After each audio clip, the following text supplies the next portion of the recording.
Hello, this is episode 8 of the Financial Decapitation Podcast. I'm Sarkis. I'm joined by my co-host Mike and Peter today. Hello. So this is, to my co-host's amazement, the first episode of 2020. Swear we had one, but Yeah, I thought we had one in January, but yeah. Nah, it's been a minute, boys. Man, so much has happened. Yeah. I mean, to be totally fair, the last one was at the butt end of December, so it almost felt like January. Yeah, But, I mean, January already had a lot happen, so I guess that's why it felt more recent. But that's good for us because that means we have a lot to talk about. Yeah, Oh, yeah. a lot has happened since. Why don't we introduce the wine and cheese today? Oh, yes. We got 3 different kinds of cheese, starting off with, it's a 20-month aged dry Gouda. Sorry, not dry, smoked Gouda. Then we have like a Irish Dubliner, but the Irish Dubliner classically is like a dry cheese. These are like soft, gooey, spreadable cheese wedges. And the last one is a classically like original Reggiano Parmigiano, which is good dry crumbly cheese. And then we got Merlot to pair with this. It's Morfader. I'm not actually sure how to pronounce it, but it's a Romanian wine. Yeah. And we, of course, accompany that with classic cars, crackers, and these Ritz Crisp and Thins, which are a lie. They say they're original, but their original are flavored creamy onion and sea salt. I feel like you guys can hear the gurgling of the wine. The glug, glug, glug. That was very close to the mic. That's fine. I'll take half of what you're pouring. This way they know we're not lying here. Yeah, you know what? It's ASMR. That's all the rage, Oh, God. Okay. Yeah, totally. Let's rub the cheese against the mic and, snap a cracker. I feel like there's no, very little vanilla versions of those. I feel like ASMR is more of an erotic thing now. I don't doubt it, and I don't want to get into that. That stuff freaks me out, man. I don't know. It's weird. I prefer the Bon Appetit ASMR video. They did it pretty great. Oh, God. Okay. Yes. They did one? Well. Well, anyways, cheers to the first podcast of 2020, I guess. Yes. Cheers. Ooh, alright, so if you guys don't mind, I want to start off with 2 ideas combined. One is an investing idea that Mike mentioned to me earlier, and the other one is basically implementing that idea. The idea is with options trading. So to quickly explain to those who don't really know what options are or how to trade them, options are contracts which allow you to buy or sell a stock at a certain price. So there's 2 different kinds of options. There's calls and there's puts. Call means that if you own the contract at X price and the stock goes up, you can exercise your options to buy that stock at a given price. 100 shares. Times 100 shares. Puts are the opposite. If you buy a put option at a certain price and the stock goes down, the put guarantees that you can sell that option times 100 for that exact price, meaning you can sell it for higher than it's worth. So if you own a call, you want the stock to go up. If you own a put, you want the stock to go down. Now, implementing this idea is interesting news that I heard recently, where Microsoft and Amazon are feuding, and they've been feuding since November about a giant government contract worth $10 billion.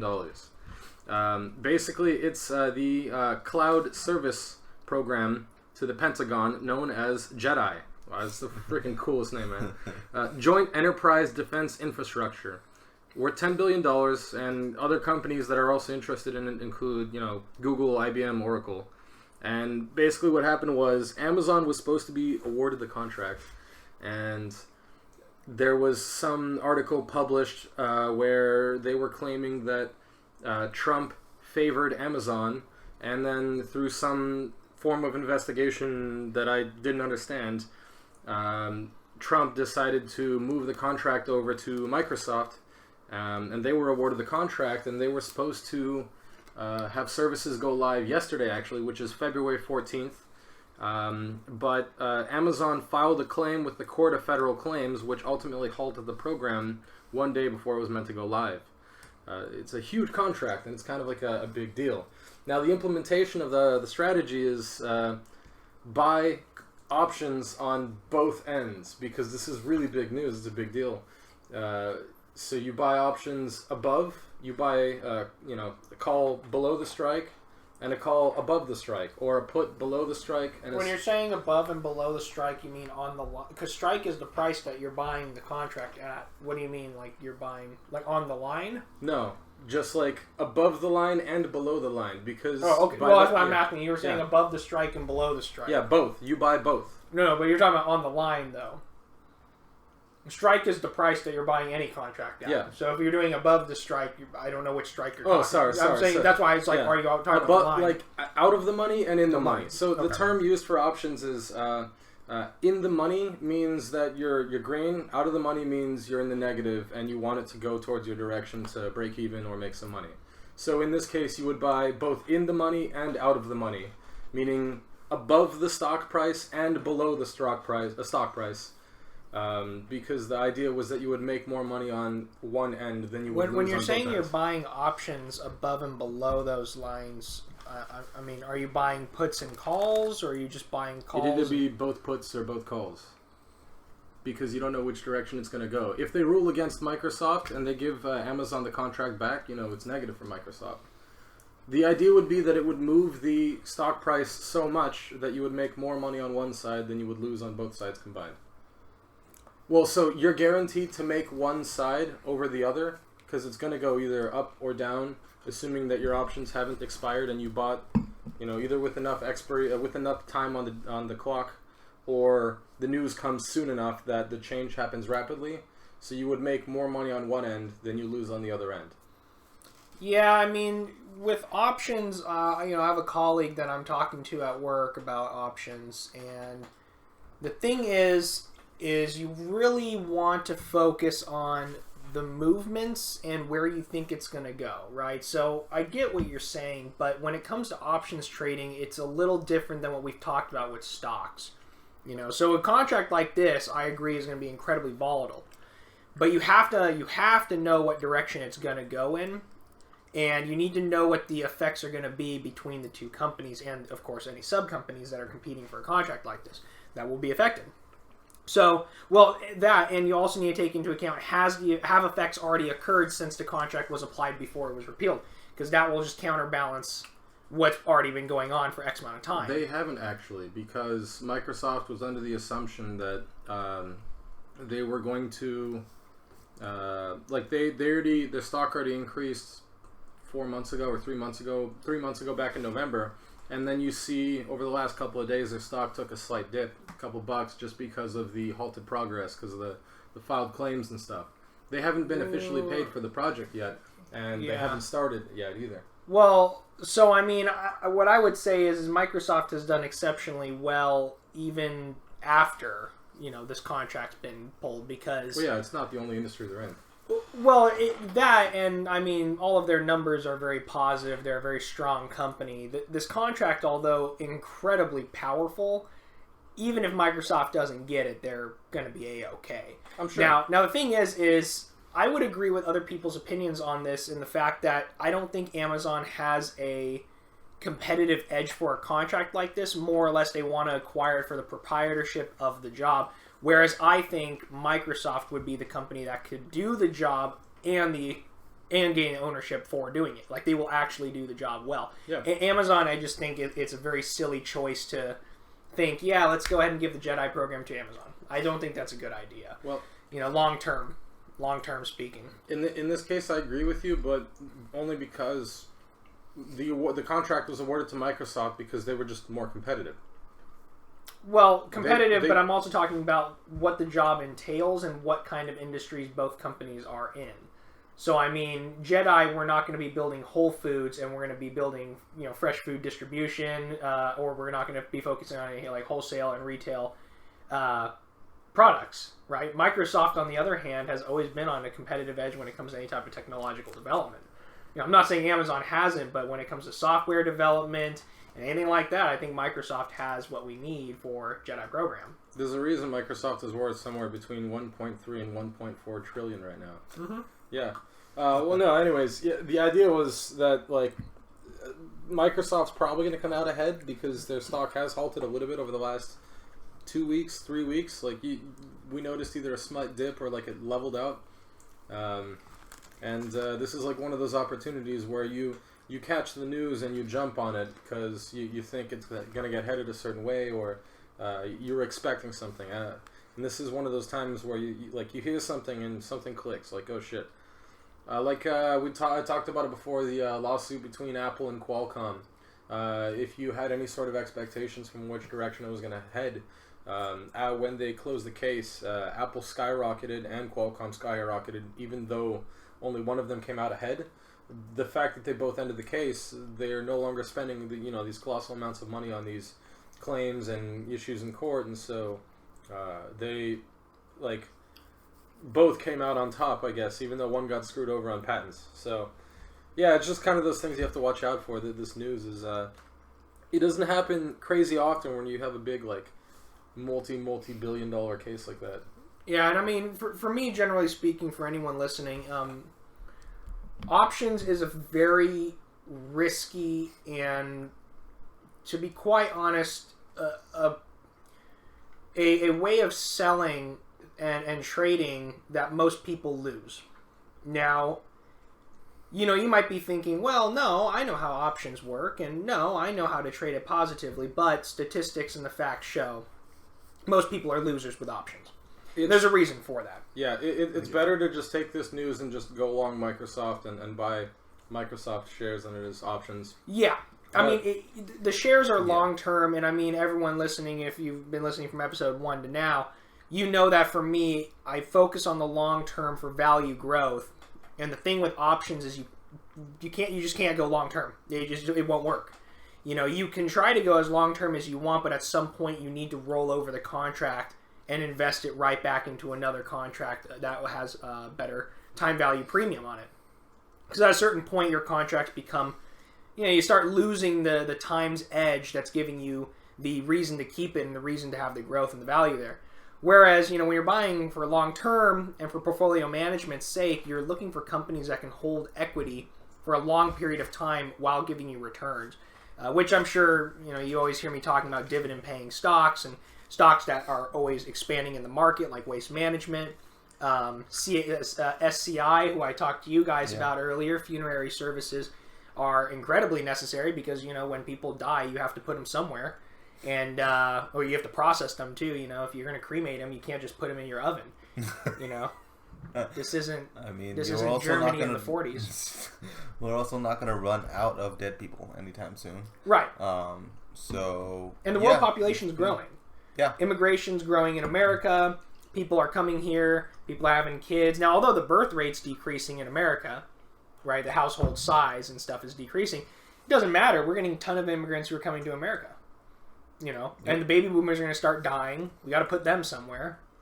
I know it's kind of morbid to think about this for anyone listening, but facts still stand. We have to do this service. It's necessary to society, so it's good of us to fund these companies while at the same time saving our own retirements, because we'll die one day.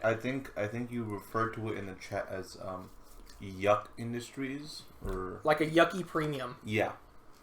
Yes. Mm-hmm. Just like Waste Management, The entry barriers are very high. Exit barriers are pretty low. There's just a lot of equity there that's long term. When you buy a huge plot of land for burial services, you're not going to resell that land. You're using that land to bury people, and that's all you're using that land for. No one has a stake in it of wanting to take it from you. And no one's looking to buy more land to bury more bodies, because if you can't fill it, there's just going to be an empty cemetery. Waste Management, you get prominent spots for landfills. You just can't put landfills in the middle of a city because it's a hazard.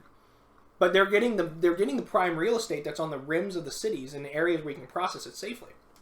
So you pay that yuck premium. They're already in the market. The entry barrier is super, super high. So, even if us three, leave and we're saying like, man, I think I can process waste better than Waste Management, where are we going to put our plant? Sure as hell not going to be putting it near here. We're going to have to go way up north.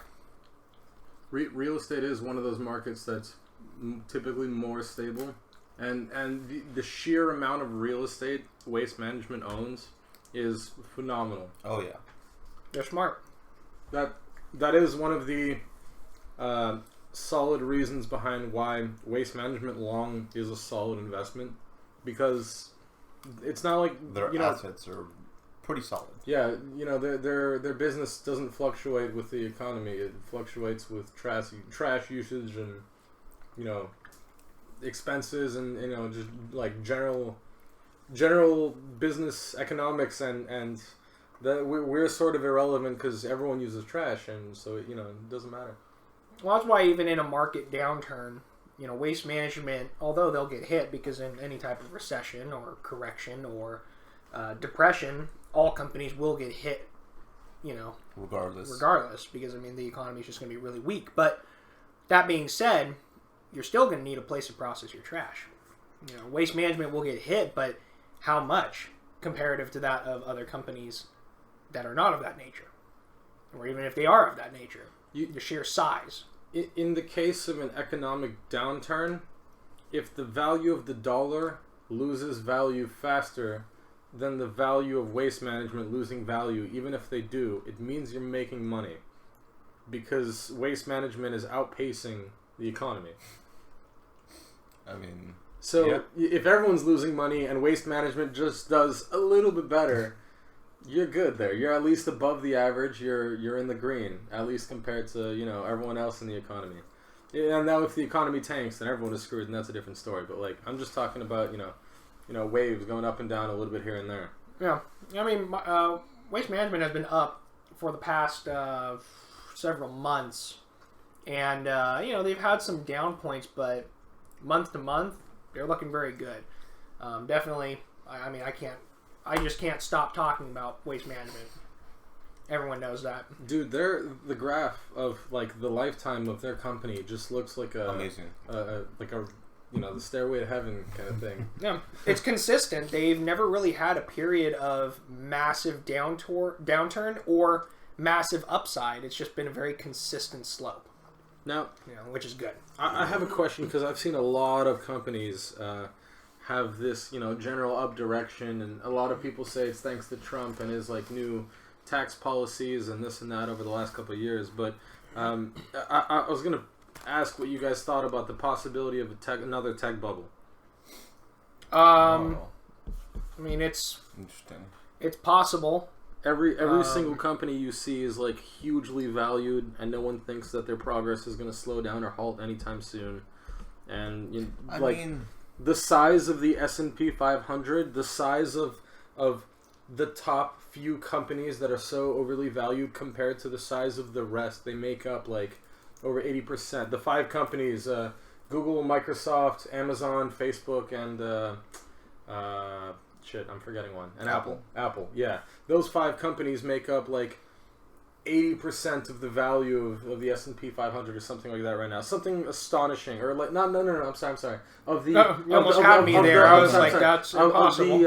Of the tech stocks, of the tech stocks at the moment. It's astonishing the size of the market cap they have compared to the size of all the other industries combined in the tech bubble. Well, I think we've already seen this kind of IPO madness go on, and some failures already have occurred with ride-sharing apps like Uber and Lyft both going public and doing poorly. Let's put it that way. And then recently, was it Casper? Casper's Sleep Mattresses, a mattress company. Oh yeah, go really public. Weird IPO. Yeah, and not do well. I think we've kind of already seeing signs of that, and I wouldn't be too surprised whether it's the government stepping in and telling companies like Google and Amazon that, hey, you guys are a monopoly now, and you need to be broken up. Baby Bell situation, or no, I think that's probably the most likely thing. I don't know what other sort of situation we'll see that they would be broken up. Either it's broken up or that's it. I don't see them just falling apart by themselves, because they essentially have monopolies on entire sectors and services. What about that new Sprint T-Mobile merger that was denied multiple times in the past? Well, I mean, so the thing is with monopolies, right? So some sectors might be monopolized to a certain extent, but when you're making these decisions of whether or not to break them up, you have to look at the long-term effect. So from an economic standpoint, it's much different than looking at it from a free market and financial standpoint. And what I mean by that is, okay, when we broke up Baby Bells, right, AT&T, what happened? They split into sectors across the country, and then they all raised their prices to work individually because... Not even just that alone, though. What happened if I want to make a call into another sector that was a secondary business? So I have my region, and I wanted to call New York. Oh, that was expensive. Right. So what happened to interstate commerce? Prices went up. Yep. And what happened to consumer prices? Went up. Skyrocketed. So that is one economic consequence that we'd have to be aware of if we break up these companies, right? So we break them up. We feel proud and happy that we crushed a monopoly, down with corporatism. Yeah, down with corporate America. And then we're going to suffer the price repercussion. And then we're going to suffer the employment repercussion. And that's the thing. That's why the economics is really, really pertinent in this, is because the decisions seem clear until they're not. Until we realize long-term consequence could outweigh the short-term benefit we're looking at now. So, that being said, these companies that are monopolizing sectors, or we see them starting to monopolize, in a merger between T-Mobile and Sprint, definitely is concerning, because I mean, they're going to be incredibly competitive now against larger companies, and I mean, who knows? We can see a complete shift in the telecommunications sector. But that being said, we have to look at the long-term benefit and the long-term cost, and it's really hard to say if all these are leading to a bubble. Because if investors feel like the price that's being traded at now is the price that they're willing to pay, I'm not sure if we're just funding into an artificial growth, because we're seeing a lot of innovation from those companies. Yeah, that's why it's questionable, because you are seeing, it's not like they stopped growing. They didn't, they're not being overvalued because of something non-existent. However, that does happen sometimes, and I have an example of that later. But the dot-com bubble, we had the Asia finance crash. I mean, we have a history of investing in things that were not valuable. Actually, I was going to say Tesla, because as much as I love them, holy crap. I mean, yep. Yeah. So, hold on. Good example. Why don't I bring this up? So, I wrote down some pertinent information to the example that basically explains the difference in the madness, the Tesla madness. So, to anyone who might have not noticed, over the last 2 to 3 weeks, their stock has skyrocketed from just over $200 all the way up to hitting about $950, and they've sort of dropped back down to $750, and they stabilized somewhere in the low 800s right now. Basically, they're being compared to the other two major American vehicle manufacturers, and the biggest ones are Ford and GM. Tesla currently is worth more than Ford and GM combined. GM in 2019. Yep. GM in so Tesla sold in 2019 67,500 cars. That is the amount delivered. That's the amount that they reported.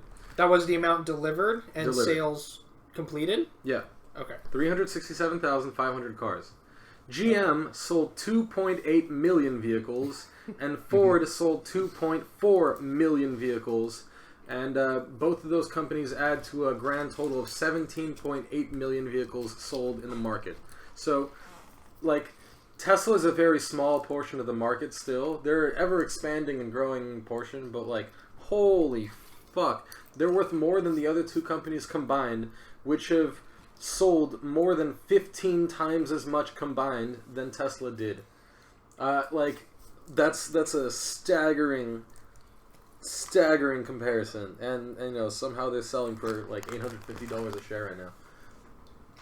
With one of the most interesting things I read on the news that people pointed out was that Elon Musk was getting near or hit his first compensation package, where Tesla was meant to hit over $100 billion in value, and it rewarded him something like 1% of the company's stock, which is worth over $1 billion.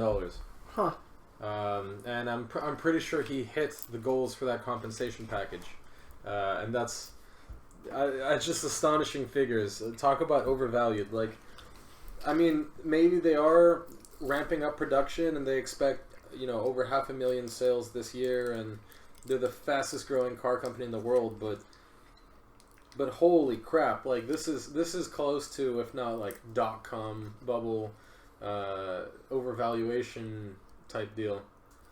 Yeah, I mean, they're definitely overvalued, but the problem is what is their true value?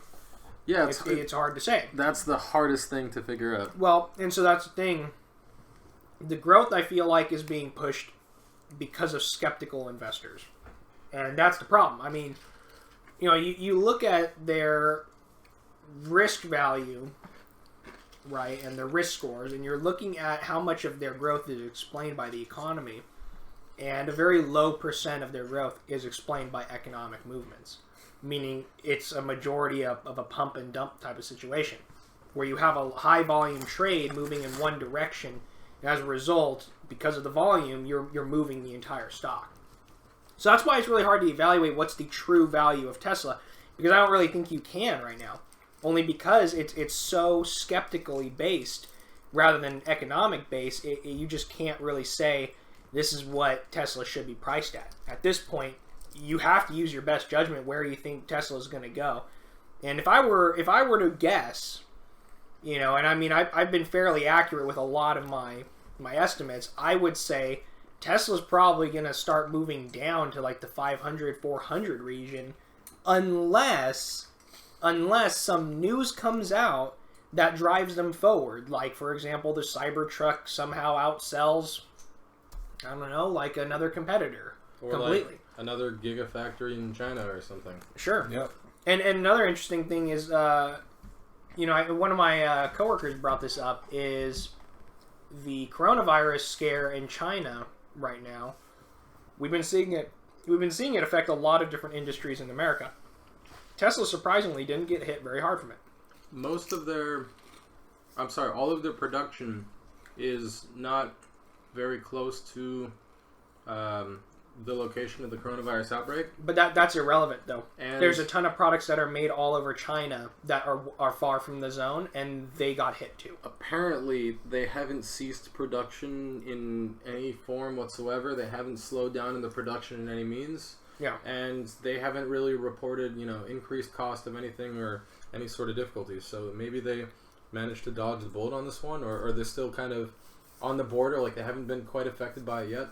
I mean, I would believe that would be the case if other companies were also becoming exempt from the situation. If it's only one company out of thousands and millions of companies, that doesn't make sense. I mean, statistically speaking, outliers exist, but in a scenario that pretty much affects everyone, it's really, really unlikely to see a place, especially like a gigafactory that brings so many people together into one area, not be affected. Especially when trade is being affected, just alone the cargo ships that are transporting, those are being affected too. Yeah. And the transit systems are being affected. So that's why I'm a little skeptical on how that occurred. Even if they were still producing their cars, how are workers going to the factory? How are workers getting their goods and their services to continue work?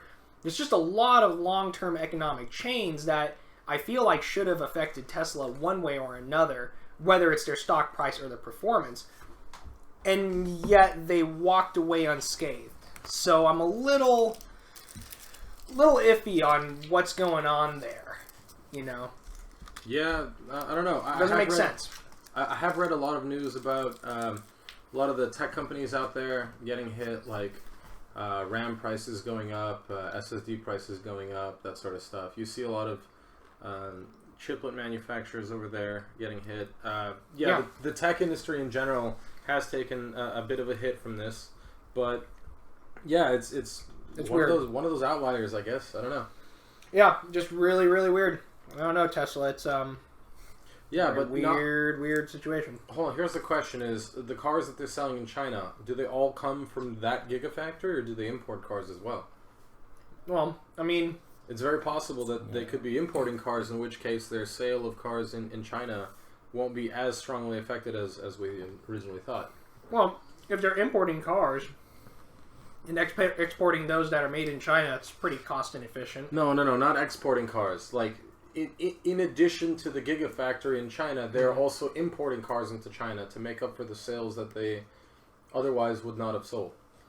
I don't know, man. That's a pretty big claim to say demand levels are that high in China, and then, depending on where their factory is. They were selling cars in China before they built the gigafactory. No, I'm not saying whether they sell cars or don't sell cars. I'm saying the demand level that outweighs one gigafactory requiring other gigafactories to supplement it seems like a reach. You know, we have three gigafactories in America? I believe so. Okay, so we have 3. Those are supplying American consumers and European consumers, right? I believe so. So, I mean, I would argue just because the CPI in America is really high, and just because, we do have a lot more wealth per capita and a lot more wealth per individual, I think the demand levels would outweigh in America than that of China. Their per capita is low just because of the population, but, how many people there are, 6-digit earners and are thinking about buying a Tesla car? Well, think about this for a second. China every year is building more road and road network in their country than the rest of the world combined. They're also buying more cars than the rest of the world combined. They're also outpacing. They're making more cars than the rest of the world. I'm not sure about combined, but they are making an astonishing number of cars. But we haven't really seen any of their cars come here yet. But that's a topic for another time. I think we already mentioned that once. But the amount of cars that they buy, produce, drive, use is an astonishing figure. Their demand for cars is like unlike anything you have. But the demand for Tesla's car, though, that's the thing. Well, remember they still drive cars that are from like the 80s and the 90s. Those are still traded heavily there. They don't really have cars from the 80s and 90s there. Yeah. It's mostly like these Chinese. Their road network is about 25 years old. Well, up until the 80s, they were riding around in like road what do you call it? Scooters and horses and carriages. Like, as unrealistic as it seems, they were very behind on automotive technology until the last 20 or 30 years. I agree with that. But that being said, it doesn't mean they can't bring those vehicles in from neighboring impoverished nations that did have road systems, i.e. Russia, who wants to get rid of a huge amount of their backlogged vehicles that they don't use anymore. They can mass sell them to China, which that's a bit of a stretch. It's really not, though. I mean, think about it. If you're a nation that had a huge tech jump like Russia, who was in the dark ages for a sizable amount of time in terms of consumer demand of technological goods, and that being your modern day cars with the really nice electronic screens in the front. They're not driving Impalas anymore. They're moving over to driving modern day Hondas or whatever. No, they're still producing like Lottos and really 1980s, 1970s cars. Sure, but they're producing it today. I'm saying backlogged cars that they're not currently driving, they would sell to impoverished nations in large lump sums. America does the same thing. Well, we do the same thing. We destroy half of them, and then we can sell or goodwill them to other countries. I mean, for example, there was a company that made electric cars that was incredibly popular in California. The company went under. America seized a bunch of their vehicles, destroyed half of them, exported them away to another nation. Goodwill. What company was that? Oh, I don't know. They only survived for maybe a couple years, and then there's a huge documentary on them, actually. But you can probably look it up. It was one of the very first electric vehicles. I think this was before the Prius. Like the 90s? It might have been the 90s. This is when it was first coming around. But, I can't remember the name of the company, but they did innovate the technology. They went under. They lost a lawsuit, I believe. And as a result, all their property and their goods were seized. And half of them were destroyed, and the other half were given away. Yeah. I mean, it makes sense. If you're a poor country that now has enough capital for their consumers to acquire vehicles, rather than producing it yourself at first, you want to acquire it. So you It'd be import it. cheaper. You import it. Yeah. Right. Some of these car stories are ridiculous. You ever hear the story about the DeLorean and the company that made it? Yep. Yeah. You ever hear what happened with the founder of the company? Wasn't it a drug bust or something? It was a huge drug bust, Yeah. and they ended up seizing the company over it. Well, there you have it. Cocaine, Yeah. if I remember correctly. Yeah. It was a cocaine deal. What a wonderful time the 70s and 80s were. Well, yeah, there you have it then. Yeah, seizing of companies, seizing of goods, it happens. Oh, okay. Hold on. So here's my last like really big interest topic that I had listed was one we've talked about before. It also has to do with the criminal enterprise, I guess. Huawei. I don't think anyone is surprised to hear the name again. They're under fire again. The Department of Justice has officially filed charges for racketeering, conspiracy, and conspiracy to steal secrets, both state secrets, industry, and trade secrets, claiming that there's evidence of backdoor access to their products used to steal, basically. They even had we've even presented evidence that there is a program that rewarded employees who helped steal intellectual property. Jesus Christ. Among the defendants named are the company's CFO, Wan Zhumeng, who was expedited to the U.S. on charges of spying. Spying and conspiracy. Yep. Oh my God. You know, we've been working on this for a while. You know, Europe has been trying to figure something out for a while, and then they gave up and gave Huawei the rights to build the 5G network anyways. But America was persistent, and then they found evidence, and now they're trying to hurt Huawei bad. This is a big deal. I mean, This is why we're not Europe. Yeah. It's as simple as that. It also, I mean, yeah, we've been on this. America has been on the Huawei case for a while. Seems they may have like cracked it wide open. Definitely for the better, because considering realistically any company of any major size or significance that is headquartered or founded in China is in part controlled by the Chinese government itself. Yes, that's the nature of their country. Oh yeah. So if they wanted to build a 5G network or be the dominant 5G network provider, then anything on that network would be open to the Chinese government. Yeah. So no matter what, whether they found evidence or not, the U.S. was not going to allow China and their burgeoning 5G networks to take hold here. Well, that's why there's a reason why we use China as a manufacturer and not an intellectual property distributor in our country. And it's because there's a lot of chances where their government's like, well, this is a real easy way to get into American infrastructure and American satellites and American... I mean, I know it may sound like a conspiracy theory, but at the end of the day, countries are always looking for an in on other major superpowers, especially to get the upper hand. We do that all the time. Oh, of course. Basically, all that's going to happen is instead of the Chinese government and the U.S. government spying on us, it's just the U.S. government spying on us. Hey, last time I checked, China does not value intellectual property as a right. That doesn't exist in China.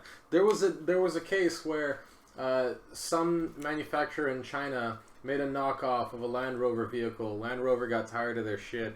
They went to China over there and they sued them, and they lost. The Chinese judges said no, they're clearly different. Look, one is named this and the other is named that. They're clearly different when they clearly were not different cars. And so they're like, yeah. Land Rover, what are you talking about? I mean, look, they made their own vehicle. You didn't make the vehicle for them. What are you talking about? Right. I mean, that's why the courts in America about copyright laws and infringements and such, they're a lot more specific in the fact that, yeah, it doesn't have to be named like it, but if it functions the same way and it uses the same technology that's been patented, or if the process you're doing it has already been patented as well, then you've infringed the rights on the country the company that came up with it. I don't think there's a word in Chinese for patent. I think they just have either there is and they've chosen to ignore it, or they haven't thought of it yet.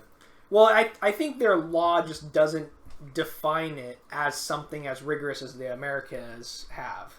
You know, I think for them it's just kind of like, well, and for example, that's why toy knockoffs, right? I mean, there's a reason why Mattel and other, Hasbro can't come after these Chinese companies that make knockoffs that are obviously a copy of what they've created, but just named differently. There's a reason for that. Well, here, hold on. So Huawei's not copying anyone; they're just trying to access. Well, they're a different. Theirs is a different different scenario. But yes.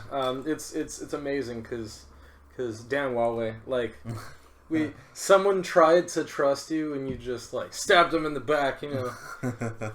Well, I mean, in economics, everything comes with a cost and a benefit. And in this case, it's not like we were just going to get Huawei and all the benefits of having Huawei in our nation, and we're going to have the cost as well. And that's economics for you, you know. No such thing as a free lunch. Got to pay something. Now, also, since we last talked, another stock that's also had not quite of an explosive growth as Tesla is actually Beyond Meat has bounced back. They're trading at almost, I believe it was 118, 120 at this point, which is a, considering they were selling for about, I want to say 85 since we last talked. When they were getting, when the market was going through a correction, Yep. they got hit the hardest. And I think it's because people started realizing they may have been a tad bit overvalued. 75, 77. Okay. Currently, they're trading at 117. That's pretty solid recovery. Yep. Yeah. You know, they've come out with a lot of new types of meat substitutes. Like, oh, yeah. They started coming out with like types of sausage and they're working on bacon. They're working on bacon. They're working on chicken. They're working on a few different things. There's a lot of people on YouTube now posting about the the environmental impact that they're helping to reduce greenhouse gases and emissions, because cows and farming and, you know, slaughterhouses and stuff aren't very friendly neither to the environment nor to the animals, and most people don't necessarily think about it. They just eat meat and kind of move on. You know, I'm one of those people, but they're bringing to light a lot of these crazy topics, and you're starting to see people are kind of taking this into consideration. I believe I saw the same videos as you did. I mean, we have a video now of, I think it's like trending on YouTube, of Bill Gates eating a Beyond Meat product. Oh yeah, with Mark Rober, was it? Yeah. Yeah. And when you really think about the economics of it, the amount of money and time is spent on growing meat, beef. Mm-hmm. It's quite costly. Yeah. Oh yeah. Not only to the environment, but just financially. So if we could produce a product like, you know, substitute meat products like Beyond Meat or Impossible Meat or Impossible Foods, for a fraction of the cost, at the same amount of calories, nutrients, I mean, we could have we could see some really exciting stuff. You know what? I am quite happy that the future, that like if we do have to give up meat, at least it doesn't taste bad. It tastes great.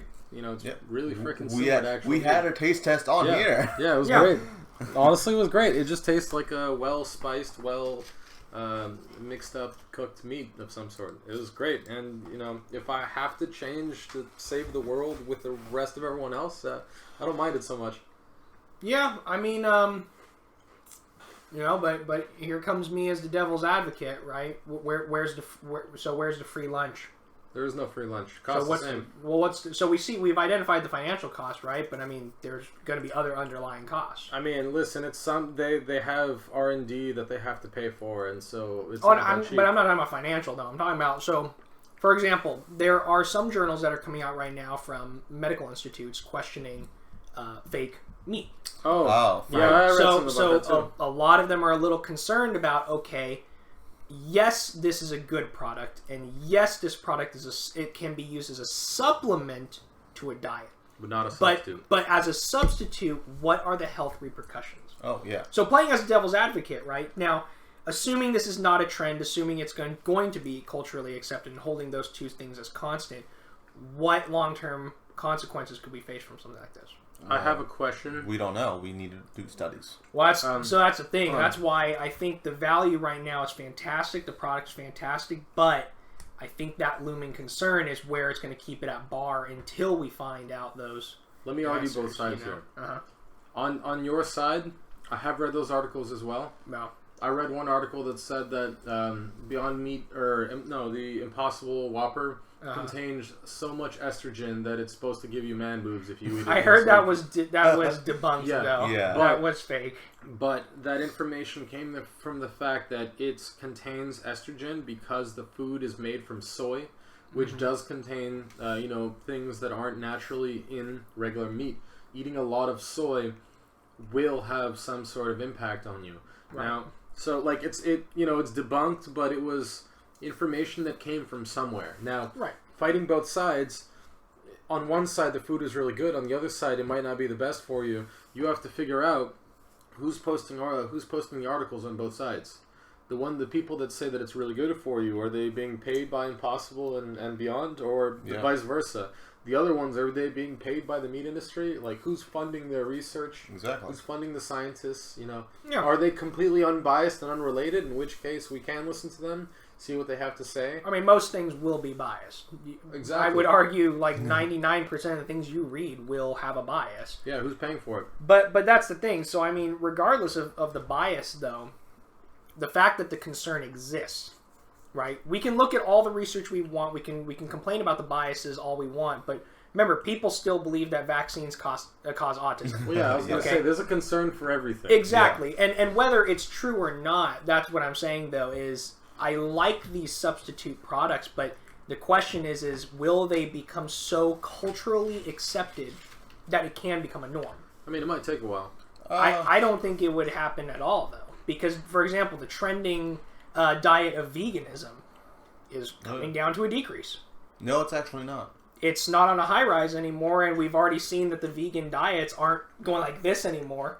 We found that people are going like this. So you've hit a lot of people. To the viewers who can't see, growing pretty well. I'm not talking about vegetarianism. I'm talking about veganism. Vegetarianism is growing. Veganism. That's what I'm talking about. To the viewers who can't see, Mike, when he said like this and not like this. Oh, yeah. Yeah. I'm sorry. Yeah. It's maybe a little confusing. Yeah, sorry about that. I'm talking about like the beginning of a bell curve and you're hitting the plateau. So where you would hit like a mean on a normally distributed statistical graph. That's where I see veganism. Vegetarianism, I think, is going up. And the reason for that is because there's people who still eat fish, and there's still people who are eating, like a pescatarian diet. But I don't think veganism is still on that upwards trend. I hear a lot about it, but I don't know. I've been hearing a lot more about it now, especially because of the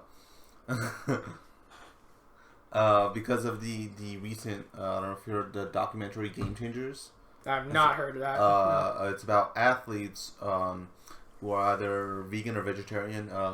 I believe it was vegan mostly. Vegan athletes and the possible health benefits of having like a non-meat or animal-based diet. And it's actually pretty interesting. Even like people, famous athletes like Lewis Hamilton, the famous F1 driver, or Arnold Schwarzenegger, I believe, also is a vegan now. Is at this point either a vegan or vegetarian. Okay, vegetarian sounds more believable. Only because I know a lot of athletes still want to consume some sort of protein. I mean, natural protein. Well, right. Not and natural, I say meat like protein. Right, and when I say a lot, I'm not saying like 99%, but there's a lot of athletes out there who see natural diets, omnivoric diets. That's true, but there's also studies of meat causing inflammation, and inflammation is exactly what you want to avoid when you're an athlete because it reduces recovery times. Nate Diaz is another non-meat eater. He's a famous UFC fighter. So there may actually be an argument, maybe not a no-meat diet, but a reduced meat diet.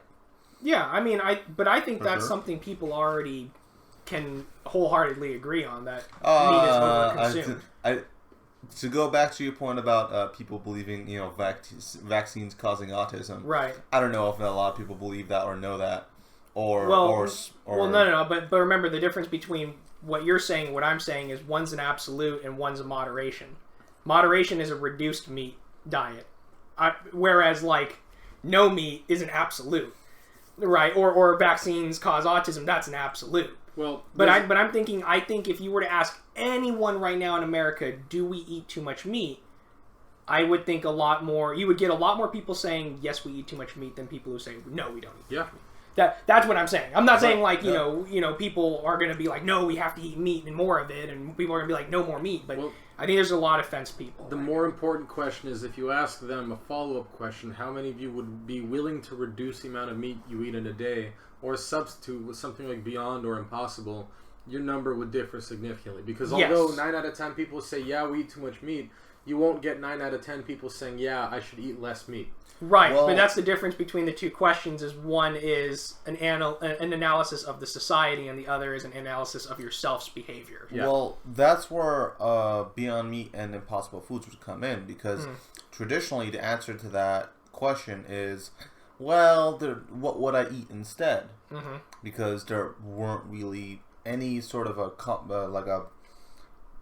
not a comprehensive, but any sort of a legitimate option of like a meat substitute. Let me all your veggie burgers and meat substitutes were pretty far off from the actual thing, while with these new Impossible Foods and Beyond Meat, you get pretty close to the actual product. Is it possible that the problem isn't a matter of how we're going to substitute a portion of the meat that we're eating, but just in general we should just reduce the amount of meat we eat and then substitute eat the balanced diet we were supposed to be eating? Who knows? Yeah, but I mean, how are you gonna convince people to do that? I don't think education. I mean, remember this is a core thing that we've taught. Well, so you say right, but how do we teach people about finances and taxes during the 70s? Taught it in elementary and high schools. So what happens when we didn't do it today? People don't know how to do taxes. People don't know how to do finances. The biggest takeaway I got from that Mark Rober video was him tricking children into eating burgers that they thought was, a normal burger. And then him telling the kids afterwards that it was fake meat. There's no meat in that burger. It's actually Impossible and Beyond making something like meat. Mm-hmm. And they were surprised and generally excited. And every single one of them said, wow, that's actually really good. And then finished their burgers. And I think that's the biggest takeaway is that, like, no one's really upset about eating these things and changing their diets because it doesn't really feel like a change. Yeah, and I mean, but again, that's where I think my question still stands is, okay, we do this, we find this real substitute to meat. The general concern, I don't think, is whether or not we need the substitute or not. We just need to reduce the meat consumption in general. For example, how much vegetables do you guys consume? Try to eat Sarkis, I think I know you eat pretty healthy. Only because you're losing weight and stuff. And you eat small portions. I eat small portions. I try to eat at least a salad a day or include veggies in most of my meals. Now, would you say... I used to not eat so healthy, and it's a different story right now. Would you say a lot of Americans eat that diet? Definitely no. There's a lot of fat people, and I'm a fat guy, but there's a lot of people way fatter than me. And I've lost a ton of weight, but I haven't hit my ideal weight yet, and so I'm still continuously changing my diet over time. And right now I might be eating cheese and wine, but this isn't my everyday meal, and I think that most of America eats rather poorly. Yeah. Most people that I know eat just straight up meat and cheese, and that's about it. So then to bring this to a full circle, right? Everything I've said, everything you guys were saying, let's bring it to a full circle now, right? If people transform their diets to naturally lower the amount of meat we're intaking to the normal amount we're supposed to, and instead replace our diet to the normal amount of vegetables and carbohydrates and other types of goods we're supposed to be consuming, would we require the substitute in general because we would not be producing as much meat anymore? Right? We're bringing it to full circle now. Yes. Right? Because society doesn't intend on producing less meat. But we're not. Remember, I'm holding all things constant here, Peter. We can't change We can't change the constants. The constants are if everyone did that, would we need the substitute? Assuming population doesn't change, right? Because we're making the X variable constant. We're looking at the Y now, right? We can't change X. It would still exist, yeah. It would exist, but would the demand for it increase? Wouldn't be as high, no. Right. Well, so then that's where I'm saying I don't think you would have that much more of a cost. That's why I'm making the assertion that if we were to educate people on having the balanced diet as generations move forward, we're going to see the replacement need and the general consumption of meat go down.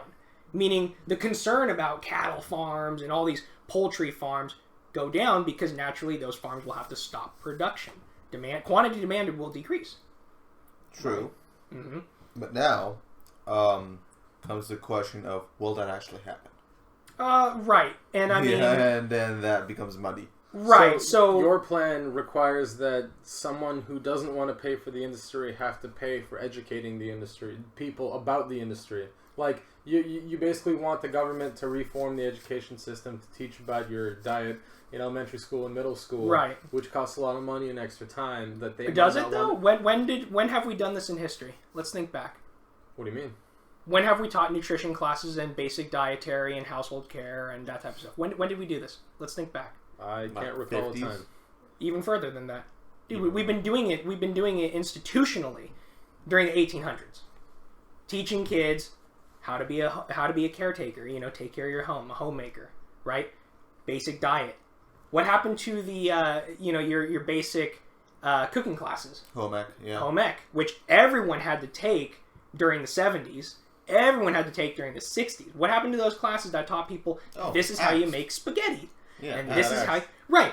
We don't have that anymore, right? Yeah. And what have we seen? And I bet you if we pulled up a graph, you know, I'm intending on doing this when I leave, but let's make a graph of what happened on the 70s moving forward of people in who obesity cook versus people who don't cook. Yes, yeah. And I would say that's where we went wrong, and I think that would be proof in the pudding that removing an educational component will alter the societal direction, especially as little things like nutrition, in the wrong direction. This is a 50-year change, by the way. So that's why, yeah, my assertion is quite extreme, but is it really? The consequence is extreme, but is the solution extreme? You're going to have to convince not the American public, but the American lawmakers to somehow enact new educational reform on diets, which most people seem to learn on their own outside of school. Yeah. And whether or not that's a good thing or not, it seems like a difficult task to... It is also, you have to fight against all the lobbying groups and special interest groups that have a stake in those industries that don't want the educational system to change. Well, so then why don't we fix it from the core, right? You don't like how the government is, right? No. You don't like how the government is, right? So vote. Yeah, so vote. I mean, everything we're saying right now is a problem because people don't vote for the right people to go into government to fix things. You know what? Right? You reminded me of the funniest thing I've seen in the last week or two is Michael Bloomberg, presidential candidate, went around on Instagram contacting influencers. Like, I saw this. Yes. And oh my paying god. them. I cannot believe. And paying them to post things about him, memes. Like one of the ones he said was, "Hey, you should start one of those challenges again, but instead of dancing, people can go and vote for me, and I'll pay you to go and make this a challenge." God. There was another one where he contacted someone and say, "Hey, I'll pay you to say that Michael Bloomberg has a big dick, and then to make a t-shirt and sell it for profit. You keep 100% of the profit. I'm just going to pay you to go and do it."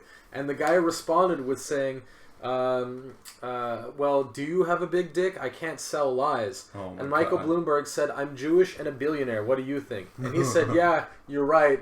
No one with a big dick would ever work hard enough to become a billionaire."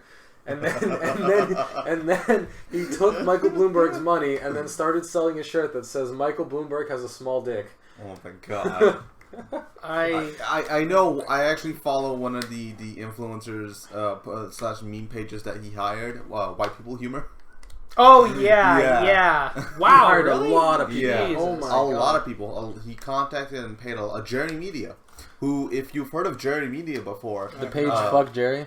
Yeah, from Fuck Jerry. If you might have heard that one before because it's pretty popular, but you might have also heard its connection to something else called Fire Festival. Giant fraud where they were hired by the people behind Fire Festival to promote it and sell it. And then Jerry Media went out and paid for a documentary that didn't paint them in the worst light so they can spin the narrative in their direction. Yeah, that Jerry Media. Sounds like the 2008 scenario, except minus the media coverage.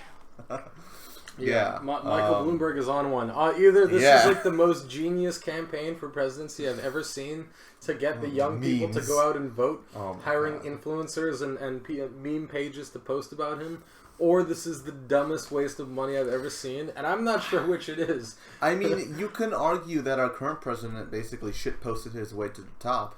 He kind of did, yeah. Yeah. Well, I mean, so here's the thing. Why is this no surprise? I'd say both. Well, first off, what's the commonality between Trump and Bloomberg? Both are millionaires. Both are businessmen, right? What do we do best? Billionaires. Or billionaires. Billionaires. Not we'll just put million plus heirs. Okay, they're the 1% of the 1%. Right now, in business, Sarkis, right? You try to find your comparative advantage and. You try to really hone in on it and create it to become your absolute advantage. Now, here's the thing. That's why I think those two are the only ones who have been using Twitter as a shitpost guide and using memes to allude to the younger voters, because I think there's a lot of old hacks that don't understand how to reach out to the younger generations. But as businessmen, you naturally have to have that cutting edge, like, look, I have to adapt to today or I can't win. Dude, I think it's amazing. And that's why, dude, Bernie is winning right now, right? Yeah. But is he, like, really inspiring the flame of the hearts of the young people using our own social media? No, he's doing it by deluding the younger generation into thinking, don't worry, guys, there's plenty of free lunches. You don't have to pay shit except all your income, and I will make sure you get everything you need. He inspired the young voters by talking about weed, but that was about it, really. Weed and, like, free everything, but, like, nothing is free. Everything has to come from somewhere. Someone's got to pay for it. And now with Yang out of the game, there is pretty much... the race is pretty much between two socialists now. And that's it.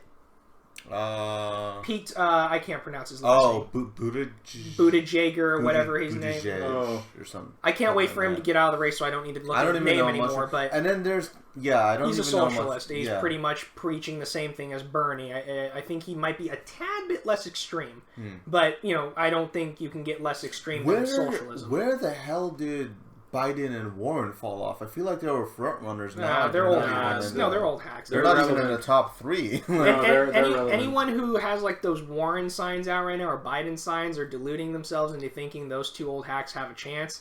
Because Biden is just a weird creep, and I think we can cycle him out really easy. I don't even think he had a chance. He's also just I think age is catching up with him a lot. People forgot to take the stickers off their cars from 4 to 8 years ago. Yeah, still having the Biden stickers, Hillary stickers. It's like, well, you guys might want to start chipping those off because that ain't happening. Get over it. And Warren, the only reason I don't think Warren is, well, okay, frankly, it's not that I don't think she's not going to stay on the ballot, is merely because her politics right now are, they really encourage a lot of youth to back her. But that's about it. You don't really have a lot of middle-aged people who are like, yeah, Warren's fantastic. You have a lot of them just kind of like, well, Warren's saying some things I agree with, but I guess Bernie sounds really better. Or a lot of them could have even been going towards Yang, because we did have a good amount of people going towards Yang, just not a lot of outcome. Honestly, I couldn't imagine any world where someone thought Bernie was better. I don't see any of his policies making sense in any way, and I don't see any of his... And yet he's leading. You say this, and yet he's leading. His most baffling one, which the more I think about it, the more it makes me scratch my head, is the net worth ceiling. I don't know if you... I heard about that. Yeah, where if you have a certain amount of money every year, you have to pay a percentage of it as taxes in every single year. Which doesn't make a lot of sense, because when I think about that, okay, if you're a billionaire, you're Jeff Bezos, right? Mm-hmm. Most of your money is probably going to be in Amazon stock, right? Right. It's not going to be liquid cash. Right. So if you're required to pay this amount of money every single year because you just have that much money as your net worth, then you're forced to sell off your own company. No? Oh, I see what you're saying. Because you would liquidate your stocks. You would be forced to liquidate your own stocks, which would lower your own stock prices, which would also loosen your control of your own company. Yeah, and would sabotage your own company. See, trying to make sense of anything Sanders have said. Just it's you can't. If you're an economist or if you're in any type of business structure or not business structure, sorry, like business education or background, I'm pretty sure when you're listening to Sanders speak, it's like looking at someone just smash their face into a wall and you're like, whoa, dude, like, he's definitely not going to do that again. That looked like it hurt. And he's going to do it twice as hard now. And you're like, what the hell? And the dude just keeps going. And that's exactly what I feel like I'm watching Bernie do. It's like having an aneurysm. It is. And this, okay, so, and just to give background to people, why we're talking about this is because this election primarily, is going to be one of the most shocking events to happen to the market. And the reason is that you have this amazing 10-year, 11-year bull market run. We were doing fantastic. This election is going to be rough because if Trump gets reelected, the speculation of another wild 4 years is going to make certain investors run to the wall, start liquidating their stuff, saying, hey, the next year is going to be even worse than the last 4 years.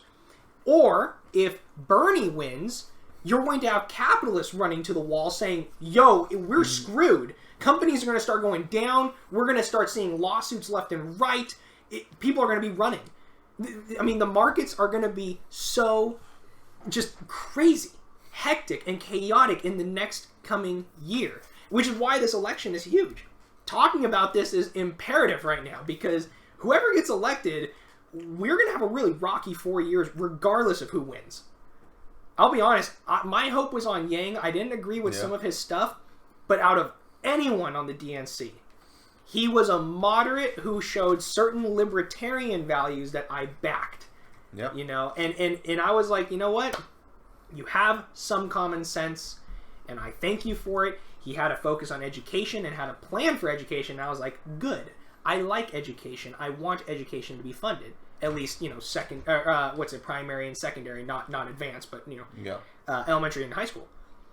And it's just, it's very difficult to see what the markets are going to hold in this coming election just because we have a socialist and we have someone who's just crazy. Yang had a mutual understanding of the public that he intended on supporting, whereas most others are so one-sided that nothing they say really makes sense. So that was kind of a...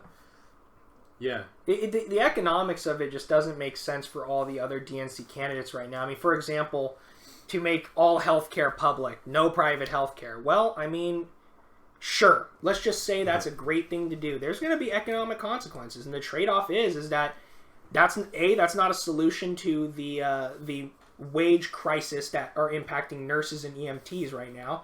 Because you're going to make them all public now, so they're all have to be funded by the state and by the government. Well, how many more taxes are you going to have to collect to make sure they get paid? Are you going to keep paying your EMTs minimum wage? Because if you want to talk about the biggest wage disparity in America, it's not your fast food, flipping burgers people. It's your nurses. The people who go out and spend years getting educated to make a 30, 40K income. And that's where I'm kind of like, yeah, fast food workers, that's a shame, but that is your choice because there are ways to move out of those jobs. Well, wait, 30, 40K where, though? Well, I mean, at public and private healthcare institutes. In fact, actually, private pays more. Private pays their RNs more, yes.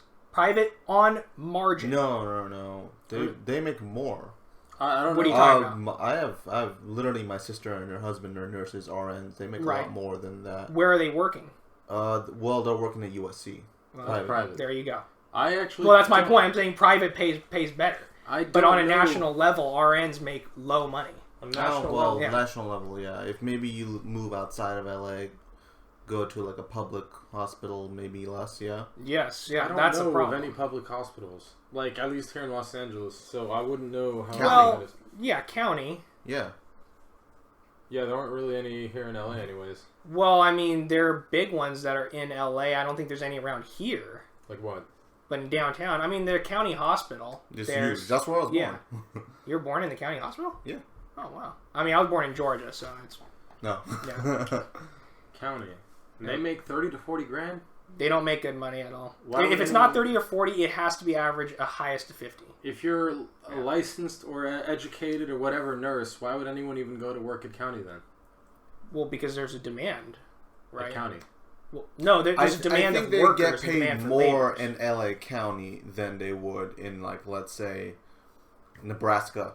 Well, public right. But hospital. even if they make more, let's just say more is 70,000. Is that enough to live by yourself in California? No. No. Well, so that's why I'm saying With a moderate lifestyle. moderate, as in no home ownership and no chance of moving out of a class system that you're stuck in. Sure. Cheap home ownership and... No home ownership. You said a loan. No, what? No, I said no home ownership. I didn't say anything about a loan, but I said no home ownership. Yeah, I think cheap home ownership. You can buy an apartment or a condo or something for, I know, but that's not owner. I'm talking about, like, you buy a piece of land and you own a house. No one's looking to, like, oh, hey, I own an apartment suite. No one's like proud of that. No, you want to own a house. That is what you want to do. No one's selling a house in Southern California for less than $500,000. That's but my you point. can still buy a property that isn't houses. Peter, no one wants. You want somewhere to live. Whatever. You No, you want get to live somewhere. You get somewhere to live. An apartment, a condo, something. I mean, but you're not going to buy an apartment. You can. I used to. We used to own it. We made a good amount of money off of it. I know, but my point is the low class people who become RNs. For example, Mount St. Mary's is a great school for people who come from low income neighborhoods and low end communities, who go to Mount St. Mary's. And I know you're shaking your head because a lot of them do work at strip clubs and stuff around the area. No, I'm not joking. I'm dead ass serious. I laugh, but I believe you. Oh yeah, I'm dead ass serious. Yeah, they do, and not all of them. I'm not stereotyping, but I'm saying if you've been to some of the surrounding strip clubs, be careful here. My sister went to Mount St. Mary's. Did she? Oh, there you have it. Be careful here, son. Yeah, you make money, but that's my point. These are low income and low earning students who are going to become the RNs, and they're still making low income. I will agree with you on that. Yeah, though. and that's a bump. Like, yeah, you can get an apartment, but man, you're gonna be stuck in low income, maybe like bordering middle income, maybe. Well, but if you work private, that's different. Not just that, but it's also found that the private medical sector is always a lot more efficient and more successful at creating the same treatments or whatever. Oh, of course. Rather than government. It's because they're private. Yeah, I mean they have the incentive, make money. That's the incentive. The private sector will always do better than the government sector in every means because their goal is a lot more focused than the government's goal. The government is to perform a task. The private sector is to succeed. And so there's a huge difference. I mean, that's why. I think I've mentioned this in prior podcast episodes, but that's why I'm more of a fan of subsidies than I am of directly operated government facilities. And I think I've talked about this before, but that's why I don't like a large federal government. That's why I like state government, because the states understand the needs of their direct citizens rather than, for example, California has the most expensive cost of living. Their CPI is the highest, right? Mm-hmm. If you compare us to Ohio, how the hell is that like a same? Yeah. The federal minimum wage is $7.25. There's a reason why California's is trying to go up, even though the artificial growth of the 15 is not proper. But there's a reason why we can't survive on $7.25. But the funny thing is that Ohio has a lot more voting power in the national election than California does. Do they really? In terms of the Electoral College? Yep. No, not in terms of Electoral College, but because they're considered a swing state. Yeah. They're small enough to not... Right, okay, because I know what you're saying. Essentially, if you're in a state like California, then if you're voting for president, your vote essentially doesn't count because California's going to swing to the left. California's going to be Democratic regardless of how you vote. While if you're in Texas, it's the same thing. It's going to go Republican, even if you vote. Doesn't matter if you vote for a Democrat. Yeah, but keep in mind you should all still vote. You should definitely still vote. This is my this is my point that I want to make. The caveat is my caveat. Does not matter if where you live, you should still vote because on that ballot is a whole hell of a lot of other stuff that matters a crap ton to you. The propositions. The laws, the propositions. The things that will affect you directly, and I would argue to a much greater degree than who is president. Well, hold on. So I say that California is a blue state, and you say that Texas is a red state. But history has proven that oftentimes with enough people voting and big enough reform, that can change. Nothing is static. Yeah. Regardless of what the statistics say California is, you have your own opinion. Yeah, but you're assuming that your margin of error is true and not artificial, in which, in this case, it would be artificial because you have a lot of collusion and a lot of fake voting. A lot of gerrymandering is huge. Gerrymandering is the biggest one. Huge. Gerrymandering is the biggest, I think, fraud in all of American history. Yes, fraud is the second biggest because... Oh, guess what? You know what? I actually got my ballots, mail-in, because I love... I used to I went in the last election and in all the city elections, I like going to the polls. Nah, screw that. It's fun. Yeah. But you know what? After care. the last one where we were voting about the proposition in California for the independent workers, and after that ballot hit, I think that was a year and a half ago, I was like, nah, fuck this. I want the mail-in now. Because it was fun for the experience, but I don't want to do this every year. Nah, I've always done mail-in. I received mine, and I received 2 other people. The prior owner of our house and one of our relatives, or our family friend, I should say, who moved out of the country. Oh, wow. And I received both of theirs. And keep in mind, their ballots are attached, so I can technically fill them in and mail them in because you can't verify a mail-in. And yeah, I have 3 votes right now. I just want to announce that. I'm not going to do it, so if anyone... I'm not doing it, but I'm just saying, hypothetically, I have 3 votes. That's interesting. Wow. Yeah. Listen, that's crazy. That is crazy. Personally, I'd always rather do a mail-in vote because there's no pressure of you having to hurry up and vote or whatever. There's no people saying, hey, vote one way or another way. You could take your time at home. You could look up all the propositions as you research. You can vote on things accordingly and, take your sweet time at home. Seriously, if you're going to vote on things, look it up. Decide what it is that you're actually voting on. There's a lot of really stupid things that get passed. There's a lot of really stupid things that get turned down for good reason. So, honestly, I like the non-pressure mail-in vote where I can vote on my own time whenever I want, send in the ballot, not have to give a shit about lines and going somewhere public and catching someone else's disease when they sneeze on me. And right. And also, again, you don't have to take a day off of work if they don't allow you to take a day off of work. They have to. They have to. Yes, they have. They It's have a to. federal law. They you have to give but you don't have to deal with that and worry about that if you vote at home. Or you still take the time off. Get paid. You? Yeah, they have to. Yes, you have to. You get 2 hours. You get 2 hours.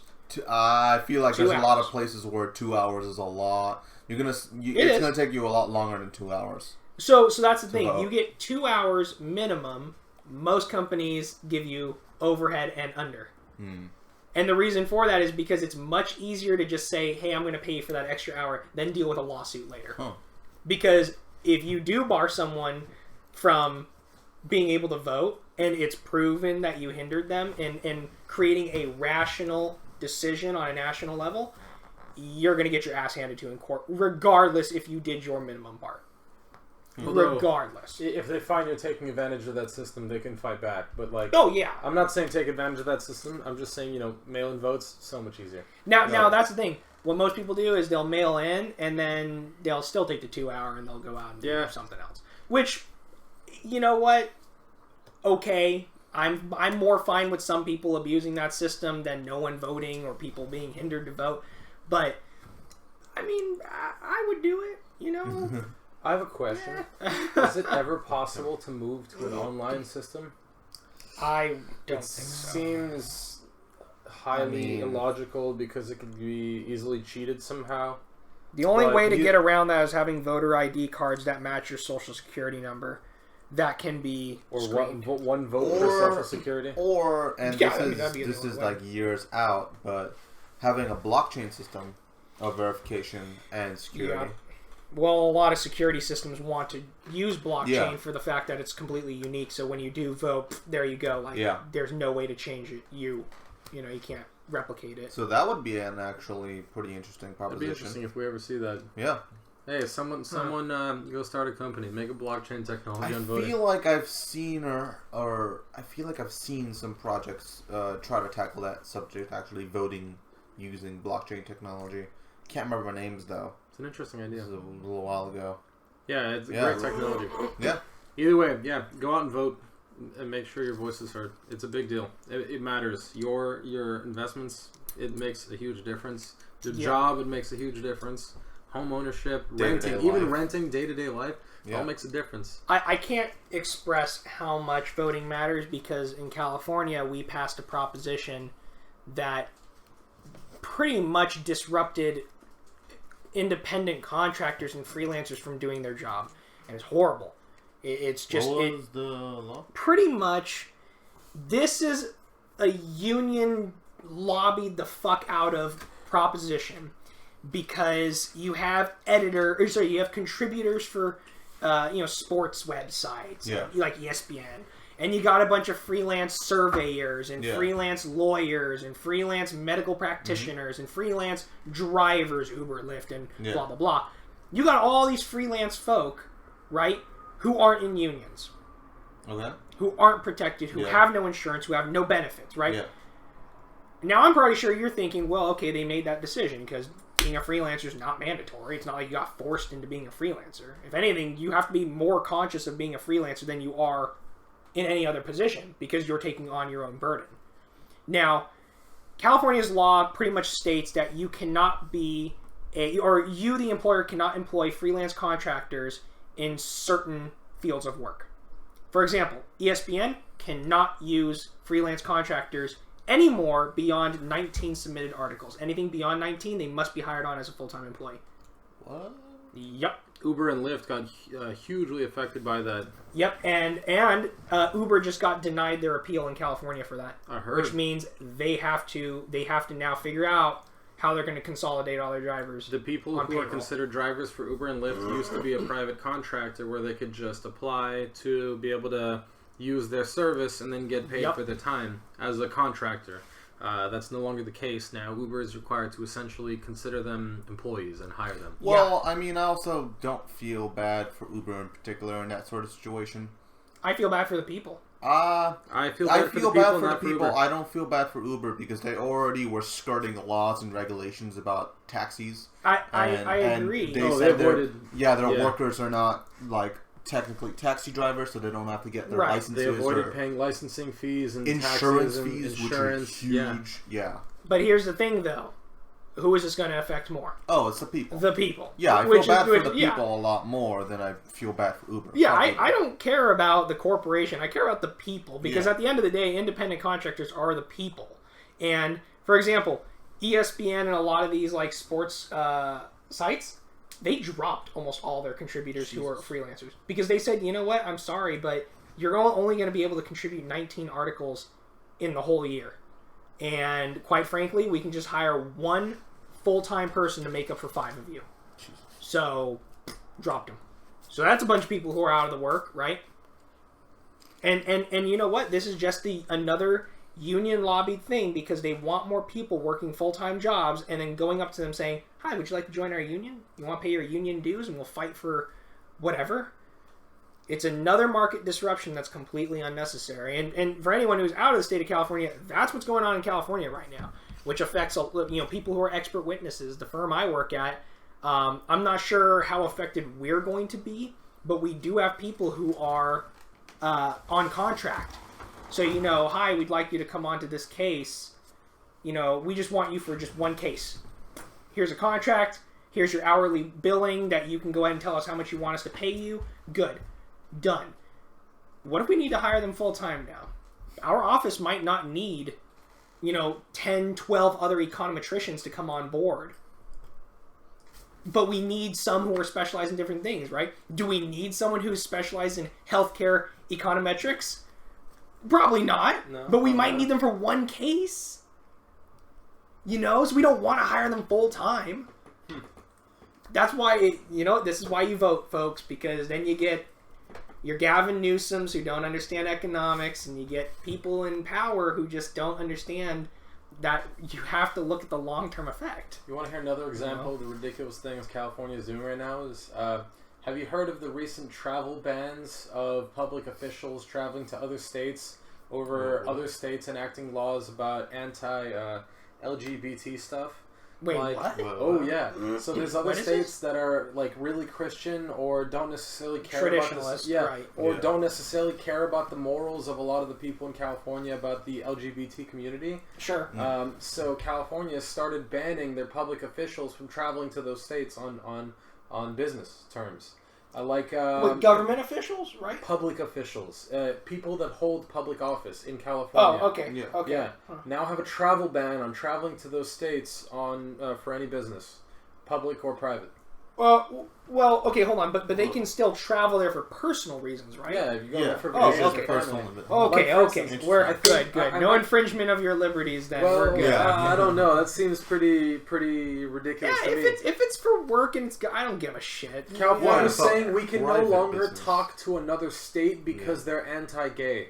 But that's fine if the people in power don't want to talk with them. As long as they're not infringing on business and private life, I could care less. Or I couldn't care less, is what I should think say. one of the examples was South Carolina, or maybe it was another state in the East Coast that enacted some law where you were only allowed to go to the bathroom of the gender that you were born with. So if you were born a male, then you can only go to the male bathroom. If you're born a female, you can only go to the female bathroom. Sure. And there's some really serious repercussions if you don't follow that. So California instituted a ban. Instituted a travel ban for that state for that reason. Now none of our public officials can talk with that state, can do business with them, can create laws or figure out solutions, interstate commerce, none of that. We are now like California is trying to separate themselves from the rest of the country. I mean, I'm okay with that if it's just like state-to-state business, only because interstate commerce, for example, like if we do any type of interstate commerce with North Carolina, as long as the California is not saying we're imposing a tax or we're going to impose a block or we're going to do something that's going to disrupt natural business or personal lives, I personally don't care. This is almost like a, how do I say, emotional civil war. It is. Well, it's societal development. You're having many different sects of societies that are adopting different things that are either counteractive to a traditionalist point of view than a progressive point of view. Regardless, it's just people's individual liberties. And to be quite frank, if a group of government officials don't want to talk to the other government officials, I don't care. Government's already inefficient. Whatever, you don't want to talk to create more inefficient stuff? Yeah, but you don't have to make it worse. Listen, I don't think it makes it worse. My taxes shouldn't be paying for these public officials to make these stupid fucking laws that no one actually cares about. They're wasting their time with these ridiculous travel bans. Yeah, but I'd argue we're saving money. We're not paying for their travel. We're not paying for their travel. How much are you really saving? They probably waste more time enacting these, these pointless laws. Than it's more for like a political statement than it is an actual effect. It's more wasting time and resources than it is an actual. Well, but that's the thing. I don't think we're really wasting. So I'm just thinking about how much beyond of what we already pay is being wasted, and at the end of the day, it's not being wasted. They're just using it for a reason that's just to send a statement. Look, at the end of the day, no one really cares about these laws in one state or another. Do you really care? Like, is that big of a deal? I might not care, but the people living there might. And this is the thing. Most people don't. I feel like it's the people who hold public office that make it a big deal. That I'm inclined to believe in. Yes, I believe that it is political officials that do tend to blow it out of proportion. But that being said... but that's because they want to get reelected. But that's what's going on here. That's what I'm talking about. I'm not saying that I'm offended every time a chick walks into my bathroom. I don't want that shit happening as much as you do. But, like, it's not so much that I don't care or that I do care. It's that everything is being blown out of proportion. A lot of people are wasting a lot of time doing things that just don't matter. I mean, for me, I don't really care. I think that people shouldn't have their liberties infringed on in the first place, whether or not you are in those, or you identify as one of those members of that group. If you do, then, I mean, dude, you have as much liberties as I do, and I don't give a crap. The thing is I don't like it when politicians create laws that infringe on them, and then as a result, you're creating more inefficiencies. Well, yeah, because then people take sides, they argue with each other, and then you have a split of decisions. Right, because it shouldn't matter. I mean, for example, most businesses are now moving away from what's it called? I forget the name of it, but it's a restroom that I can't think of the name, but it's a bathroom that has multiple stalls. No, it has multiple stalls, so you can have multiple people using the bathroom at multiple times. Oh. Businesses are moving away from that, and they're preferring more personal bathrooms. So those that are unisex but have a toilet and a urinal and a sink, done. And they're preferring that because it's more cost efficient, but at the same time it meets the desires and the demands from everyone's part. Now you're not sharing a bathroom with someone that you quote unquote might be uncomfortable with, but at the same time someone who wants to have the private bathroom has the private bathroom. And keep in mind, that wasn't mandated, by the way. Wasn't mandated. Remember, the government only said we needed gender-neutral bathrooms, right? But businesses naturally said, okay, that's fine, but I don't want a large bathroom anymore. I'll just have a personalized bathroom. And in fact, consumers like that more. Because it's less... I mean, I'll face it right here. Like, I don't care who comes in the bathroom. I just don't like it when another person's in the bathroom with me at all. Oh, yeah, I don't want to... Like, I don't want to be taking a loud shit and someone next to me is, like, listening. You know? Yeah, that's pretty awkward. When you're on the toilet and then like someone comes to like wash their hands or use a urinal and they're next to you. Exactly. You're having let's say you had Taco Bell that day. Yeah. You got explosive diarrhea in the next stall. It can be pretty fucking embarrassing. Yeah, and the person next to you is just like laughing their ass off. You're sitting there like, man, dude, like that's why I like using the bathroom at home. Yeah. You know, that's why I'll hold in my privacy. Poop. Yeah, I like privacy, and that's why I think even. You know, and just bring this to full circle. Businesses are adopting those personalized bathrooms now that just serve one person, and it's working. You know, so I think you know, North Carolina's law about that seems kind of stupid, but at the same time, California's response is to send a statement. At the end of the day, it's semantics in politics. I think it might have been South Carolina, but I'm not too sure. Yeah, South Carolina, North Carolina, same shit, right? South Carolina. Tell that to Do them. they matter? Oh, I mean, if anyone's from the Carolinas here, you know, no offense. Fuck but, it. No. You know, might as well be Nebraska or Dakotas or something. I mean, I don't know. My main issue with the whole scenario was not so much that I care about one side of the laws or the other side of the laws. No, I get what you're saying. It's that I think the politicians have something better to do and more important to talk about. And I think it's a misuse of resources here. Well, you know, you've heard me say it before, and I'll say it again. When the government is being inefficient, it makes me happy because things are not fucking changing. They're not infringing people's liberties while at the same time they're not changing business practices. So you know what? If you're not working, fantastic. You're wasting my tax dollars, fine. But at least you're not making life worse for me. Well, you know, you could be making it worse. Let's see, you know, it's bad, but it could be worse. But at least they're not making it worse. I mean, it could always be worse. Everything can always be worse. But as long as it's not getting worse, then good. All right, you know? And I think this is where we're going to wrap up our podcast for today. Yeah. Oh, before we leave, I do want to give a shout out to K&K Events. What's that? So they're an event planning company for bridal showers, weddings, welcome babies, etc. Are we being endorsed for this? No, this is just a free shout out. Okay. They're co-workers of mine. They have their own company. So I just want to give them a shout out. I meant to do it in the beginning of the episode. So if anyone has actually listened to the end of the episode, shout out to K&K. We accept royalties. We'll sign up a contract, right? Yeah, no. All right, that's what I'm hearing here. No, I'm just kidding. Whoever you are, best of luck. Get us in on this cut here. No. Yeah, all right. We should get a reference code from them. No. Like if you put in this reference code, you get a discount. Put or code something. FD for a 15% discount. All right. That doesn't actually exist. Don't try Well, that. Yeah, it doesn't exist yet. Yet, that's the key word. Well, all right. Yeah, this is first of 2020, huh? Oh, Yeah. let's plug our ways of contacting us. You can get a hold of us on our Reddit, Financial Decapitation. You can get a hold of us through email. Our email is fdinvestmentgp@gmail.com. And big thing, you know, I always talk about it, but education is really important. I'm a huge supporter of making sure that everyone listening is seeking that intellectual desire and the educational desire to learn. So, you know, if you have questions or if you have things that you want to comment on, please, you know, reach out. We want to talk about it. Yeah, and if you have topics, ideas you want to talk about, any articles you thought were interesting, anything you want to discuss, post it on our Reddit, send us an email, any questions, comments, all the like. Suggestions for wine and cheese, go ahead, take those too. Oh yeah. Yeah, that would be actually widely appreciated. Yeah. Oh yeah. Like just have a list of different wines and cheeses.